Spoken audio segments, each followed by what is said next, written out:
इकडे बघा, इथे मिरची घेतली मी. मिरचीचं म्हणजे मिरची बनवणार आहे. तर ही सगळ्या छान आधी भाजून घेतल्यात. इकडं बघा शेंगदाण्याचं कूट, खोबरं, ओलं खोबरं, लसूण, कोथिंबीर थोडीशी आहे इथे. परत इथे टॅमॅटो वगैरे चिरून घेतल्यात. हे बघा टॅमॅटो आता ही चेचून घेते मी. असा अर्ध कच्चा ठेचा टेचून घ्यायचा, म्हणजे बारीक करून घ्यायचा. मोठा बारीक असं आबडधोबड. इकडे टॅमॅटो चिरला. आता मी फोडणी टाकते बघा. इकडे कढईत आपल्या त्यामध्ये थोडंसं तेल ओतून घेते. तर असं जास्तीच ओतायचं, कारण ते मिरच मुरला पाहिजे ना. छान असं मस्त तापलं तर त्याच्यात जिरं मोहरीची फोडणी द्यायची. आणि मग लसूण टाकायचा. छान असं हे करून घ्यायचं, परतून घ्यायचं तडतडून. मग नंतर ना हे 2 टॅमॅटो चिरलेत मी मोठे मोठे, ते पण टाकून घ्यायचे.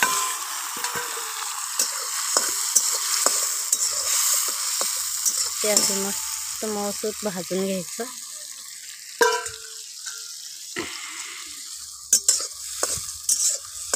तर मी बघा हळद, गरम मसाला आणि आलं लसूण पेस्ट, आधी लसूण टाकला होता पण आलं लसूण पेस्ट होती ना माझ्याकडे, म्हणून आलं लसूण पेस्ट आणि कोथिंबीर टाकून बघा छान असं परतून घेतलेलं आहे.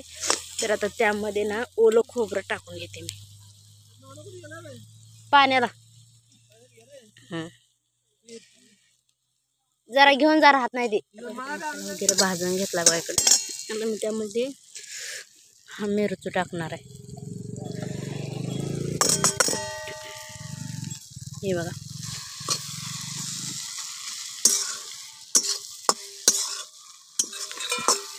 छान असं परतून घ्यायचं.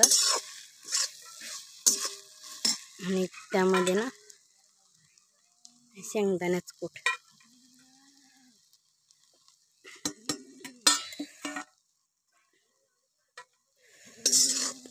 ते पण छान असं एकत्र करून घ्यायचं.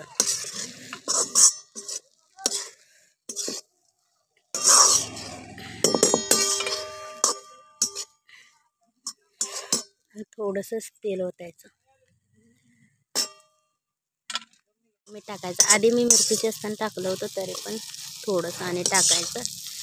तर मस्त मिरची होते. ते पण नक्की ट्राय करा. मला ते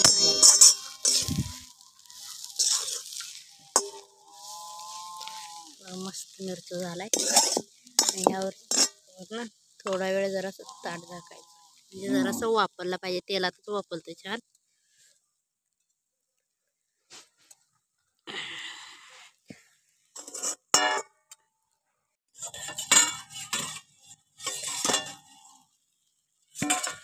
तर मस्त असं मिरची वापरलाय छान असा. हे बघा मस्त झालाय. तर तुम्ही पण नक्की ट्राय करा. जर व्हिडिओ आवडल्यास लाईक, शेअर, कमेंट करून मला नक्की सांगा रेसिपी कशी वाटते ते. आणि जे कोणी चॅनलवर नवीन असेल त्यांनी चॅनलला सबस्क्राईब करा. तर चला बाय.